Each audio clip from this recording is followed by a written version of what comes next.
The reason we got you on today, Jeff, is to talk about the Olympic announcement today. Sure. Doug Armstrong officially unveiling the players who will be going to Milan for Team Canada. I guess we'll start. The one that caught me off guard and surprised me was no Sam Bennett. Did anything catch you off guard, or is Bennett kind of the one? Bennett is one, although it very much does feel like this is a Sam Bennett for Tom Wilson kind of swap. And, it's interesting on the sheet today, Brian Burke brought up a really interesting point. And this furthers what Doug Armstrong was talking about. And he said something along the lines of Team Canada built a team that can beat the United States. And because of that, they've built a team that can beat everybody, provided obviously that everybody stays healthy here. Goaltending is always a question mark. We can get into that if you want. But I as far as surprises go, Bennett is one, although it feels like Bennett was a swap out for Tom Wilson. And Tom Wilson, bigger, stronger, doesn't have a Conn Smythe trophy in his hip pocket. I understand. Leads the Washington Capitals right now, is a really effective penalty killer, having a really good season. And let's not forget too, I'm very much of the belief, and I was in the minority on this one, but I think that my sources on this one were pretty good. I think last time around when the NHLers got scotched from going, I think Tom Wilson was on the team, guys. I really do. I think this is a player that Doug Armstrong has wanted on this Olympic team for now the second cycle. So maybe that shouldn't be a surprise. But yeah, given that there was a lot of loyalty paid to some significant players, specifically the entire blue line from the Four Nations, I did raise an eyebrow. I'll tell you what, I look at it in terms of who am I happy for and who do I feel bad for. And it's tough not to feel bad for someone like Mark Scheifele. A guy that's a 24/7 hockey guy, has been having some fantastic seasons. Left off Four Nations, now left off the Olympic team. But not to drop Berkey's name again, but he brought up a great point. Like you're selecting royalty when you're making Team Canada here. Like Mark Scheifele makes how many other teams in this tournament? But there's no room at the end for him in Canada. I like that they took Bo Horvat. Horvat was really disappointed he didn't make Four Nations last year. And sort of one of the things that he's really focused on since Four Nations last year is getting to the Olympics and being part of the Olympic team. And you can see it, right? Protecting a lead, face-off in Canada's zone. He's the guy out there taking the face-off. Not that Bo Horvat is just there to take a face-off, but you need to have someone where if we need a face-off win, we need a guy that's as close to guaranteed as possible. Bo Horvat is your guy. Maybe Macklin Celebrini. And here's why. Not that he doesn't deserve it, because he certainly does. Great 200-foot player. And one of the offensive, juggernauts in the NHL season, but they don't take young players. Like the youngest player in the NHL era of the Olympics for Hockey Canada, the youngest player they've taken is Drew Doughty in Vancouver. He was 20. Macklin Celebrini is 19. If anything's going to sort of raise an eyebrow and go like, "Ooh, this is really breaking from what Hockey Canada does," to me, it's probably Macklin Celebrini going, just because of the age thing, just because of the age. Yeah. I want to ask you about the blue line, Jeff. Obviously, they took the 8 players they took last time. Scheifele had already played like half a period, whatever ended up being at the Four Nations. Thomas Howley comes in.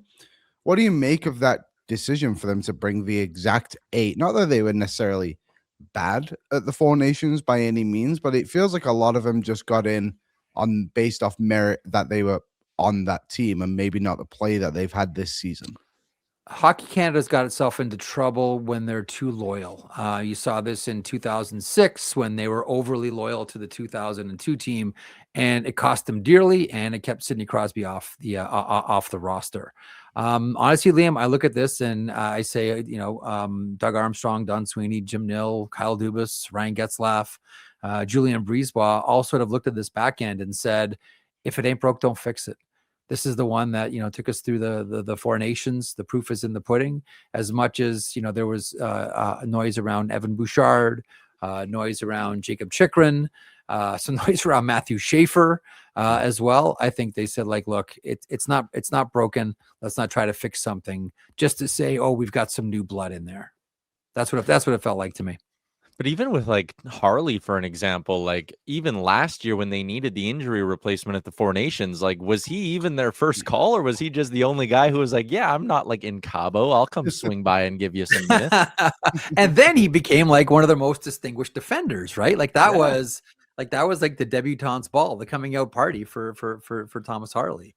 Like I would I have liked to have seen them mix it up a little bit and, maybe swap out the Colton Parayko for someone else. Yeah, I would have, but it's not to the point where I think it's really egregious what they've put together here. Like nothing on that back end screams like, it should, nothing on this back end really, put it this way, nothing offends me.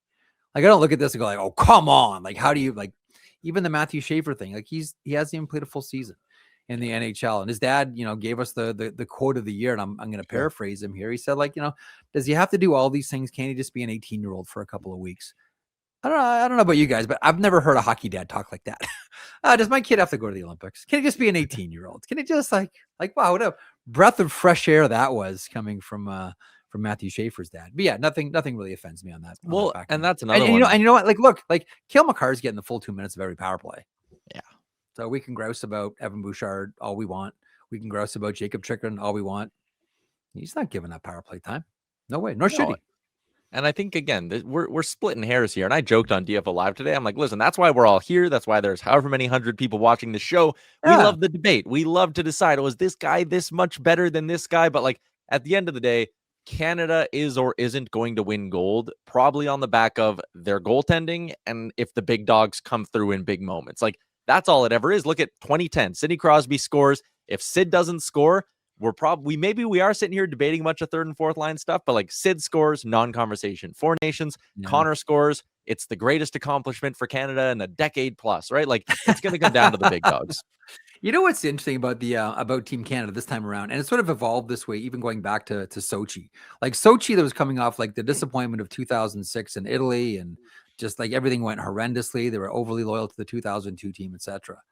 Hockey Canada's philosophy evolved, changed, however you want to describe it. Instead of we're going to build a team and stick with that team, the philosophy turned from that into skill adapts, and we're just going to get the best players. Like there's no like one magic formula. Sometimes it works, sometimes it doesn't. But that was the one that was really successful in Sochi. But it seems now Hockey Canada, and Doug Armstrong said this, like these aren't, he was asked like, are these the best, are these the best 25 hockey players that Canada has? And he said, this is the best team we could put together. So it's like, it's getting away from that skill adapts. Oh, you're a first line winger on your NHL club team. Yeah. You're a fourth line winger now here on this one. And the skill would just adapt. Oh, you normally play 25 minutes at center. Yeah. Now you're playing third pairing wing. That's what you're going to do because skill adapts. Seems like that's gone. They're back into team building. There's something interesting I found with this team, and it's a conversation I haven't really understood. So, and I'm not discrediting Devon Toews and Cale Makar. They are an elite pairing. They both deserve to be on this team 100%. And it's understandable why Devon Toews is on this team. He plays so well with Cale Makar. But why is that not the same treatment with Connor McDavid when it comes to Zach Hyman and even Ryan Nugent-Hopkins? You mentioned Doug Armstrong said it's about team building. It's like, well, you've got probably the best trio in the league who are all Canadian, and neither of McDavid's wingers make this team. Why do you think it went that way? I have a sort of rule. If I'm going to add someone, I've got to take someone off. Mm-hmm. Right? Like I know a lot of people have gotten really famous by doing I can't believe that this guy was left off the team. Oh, you have to make room for this guy. This guy's got to be on the team. And I always want the follow to be like, okay, I'll listen to it, but then who's off? Right? Like who do you remove? And I don't know, when you look around Connor McDavid and you look at the people that could be playing wing around him, who would you remove? Who would you take off? Like these are excellent hockey players. Like we were saying about, Mark Scheifele. Like Mark Scheifele plays for how many countries? Right? A ton. Yeah. There's just no room with Canada. And Zach Hyman plays for how many countries? There's just not room here. I know that like someone like Robert Thomas hasn't had the best of all possible seasons, but how many countries is Robert Thomas, Seth Jarvis, Sam Bennett, who we just talked about too. Like, how many other countries did these guys play for? Again, if we're putting one on, we got to take one off. That's my rule. So who we taking off?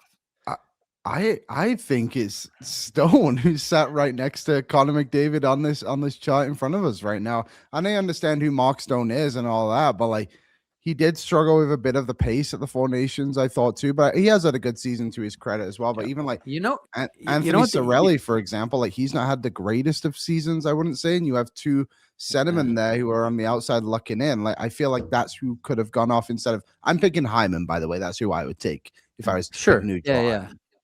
Yeah. No, I get it. The thing about this roster, like, first of all, Canada has enough players that can score. Yes. Right. This isn't going to be one of those like, oh, they didn't bring it out. Like, they have enough firepower that they can score. So the question becomes then, if we're not going to bring you in for scoring, what are you going to do? What are you going to bring us? Like, we know what Tom Wilson's going to bring. And then it's a bunch of guys too. And Mark Stone is in this conversation. Does this not look to you like it's a combination of Hart Trophy winners and Selke Trophy candidates? These are guys that are all in the conversation for the Selke Trophy, and now there's a new one in Nick Suzuki. And at times, you make flirtations with Bo Horvat around that trophy. But like Mark Stone, Sam Reinhart, Anthony Cirelli, Brandon Hagel, Mitch Marner, Nick Suzuki, like, these are all Selke guys. And Macklin Celebrini, like, let's be honest here, Macklin Celebrini didn't get on this team because he's top 5 in scoring. It helped. But what put him over the top was he's a 200-foot player. Oh, by the way, he's not a 200-foot player in the Olympics. He's a 197-foot player. I'm dying for John Cooper to say it. We're looking for the best combination of 197-foot players we can find. And the Cooper would do with that little cherub smile, that little cheeky smile that he does. That's what they're looking for. Like, I look at this and I say, this is a lineup that screams, give me as many Selke Trophy candidates as you can get. What's up, Nation citizens? If you enjoyed today's episode of Oilers Nation Every Day, make sure you hit the subscribe button here on our YouTube to not miss any of our content. We got you covered, from interviews, insight, analysis, everything you need to stay up to date on everything around the team. Hit that subscribe button so you don't miss a video.